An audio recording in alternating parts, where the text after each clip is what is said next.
nguvu zake. You are seeing God doing miracles. You hear the word. Ni bado wanakaa vitako wanajadiliana kwenda kwa waganga wa kienyeji. But you're still making plans to go to witch doctors. Yani hiyo ni level ya mwisho kabisa. Yani umebakiza moja tu useme hakuna Mungu. You have reached the last place. Kwa sababu kimsingi kwenda kwa waganga wa kienyeji ni unasema hamna Mungu. You know, going to the witch doctors is saying umetumia njia ndefu. There's no God, but you have used a long umezunguka. Sema kuna siku utanyooka. But there's a day umemdharau Mungu. You have despised the Lord. Umemkataa. You have refused him. Kwa sababu ya ujinga. You have denied him because of foolishness. Kwa kuna watu wanateseka kwa sababu hiyo. There are people who are suffering because of that. Utasaidikaje? How will you be helped? Mwingine anataka aseme umpake tu mafuta hivyo hivyo. You want just mtumishi niombe tu. Just pray for me. Atasaidia niombe. God will help me. Just pray. Si kuombei tu. I will not just pray. Nakupa maarifa. I give you knowledge. Wewe uwezekani umechafuka na vumbi. You are dirty with dust in your body. Wakandarasi wanachimba umejaa vumbi kila mahali. You are full of dust everywhere. Alafu tu unasema nipake tu mafuta. You say I just apply oil. Tunakwambia kwa nini usioge Why kwanza? shouldn't you bath first? Ndio tukupake mafuta. Sasa nipake tu. Just apply. Hasa tukupake mafuta juu ya vumbi. Apply oil upon dust. Inawezekana kweli? Is it possible? Sitaonekana vichaa. Sasa niombe tu. Just pray for me. Yani yuko kwenye uchafu na sasa niombe tu. You're in filthiness but you yani wewe unajua kabisa kuna hatua unazikosea. You know that things you are making mistakes. Wengine wameingia kwenye wanaita boyfriend. Others have entered. Yani wazinzi wamewapa majina wanaita boyfriend. You call them boyfriend. Mahawara. Achana naye. Side chicks. Leave them. Niombe tu. Just pray for me. Wewe. Yani tukuombe tu. You should just pray. Wewe inaingia akilini watu wa Mungu. Is this really sensible? Yani sufuria yenye mlenda unataka upike chai. The same tunakwambia osha kwanza, unasema pika chai tu hapo na mlenda hamna shida. Pika tu chai na mlenda. The pot is dirty, you want to cook with it. Hata kama ni mehehe hatukubali. Even if you are hehe, you don't accept. Yani tuweke mlenda. Tuweke chai hapo. We put tea. Hiyo ni akili. Is that weka kitu kimoja pembeni. Put something aside. Useme tu mtumishi wa Mungu niombe. Say don't say man. Kuna akili pia. There's understanding you should. Unajua baadhi yenu some of you kuna kitu kinawadanganya. Something is deceiving. Ambayo ndio giza lenyewe. Maarifa yanakuokoa. You know, light helps you. Kuna maisha mabaya mnashindwa kuyakataa. There's a bad life you. Kwa sababu kwenye maisha mabaya kuna kautamu. Because there's some sweetness. You find sweetness in that filthiness, that's bad life. Kuna raha fulani unaipata kwenye hayo maisha mabaya. Not knowing it's killing you. Bila kujua yanakuua. Any sin that you think you enjoy. Dhambi yoyote unaofikiri unaifurahia. Is just you are eating honey. Unakula asali. Which contains poison. Yenye sumu. There's poison in that honey. Kuna sumu kwenye asali. And that poison na hiyo sumu will not make you not to feel the sweetness of honey. Haitakufanya usisikie ladha nzuri ya asali. But it's going to kill you. Lakini itakuua. Let me repeat again. Ngoja nirudie.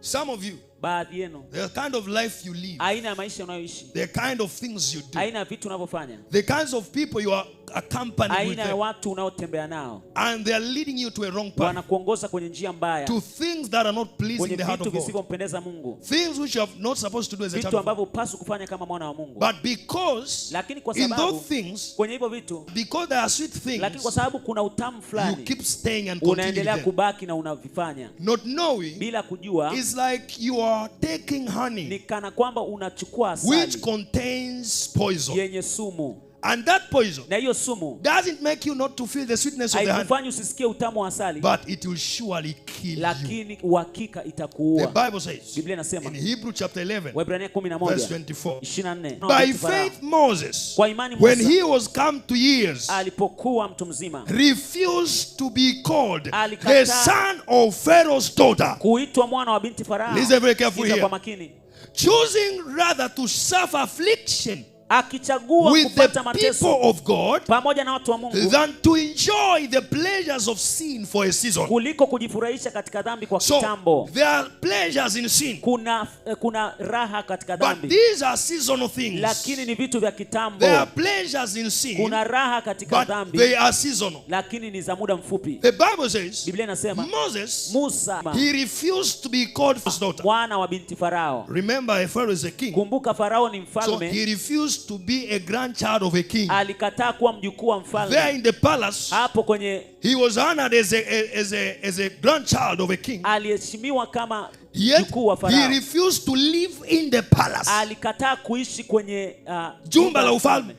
He refused to stay there. Alikataa kuishi huko. And he said, I rather get affliction with the people of God Akasema ni bora nipate mateso na watu wa Mungu than to enjoy the pleasures of kuliko sin in kujifurahisha katika season. dhambi kwa kitambo kifupi. Some of you, it doesn't even take you to come out of a palace, Baadhi yenu hata hahitaji utoke kwenye jumba la kifalme. because you are not even in the palace. Hauko hata kwenye jumba la kifalme. You are in a cave, Upo kwenye andaki. and you don't want to come out Na of that hutaki cave. kutoka kwenye hilo andaki. You just stay there Baki upo.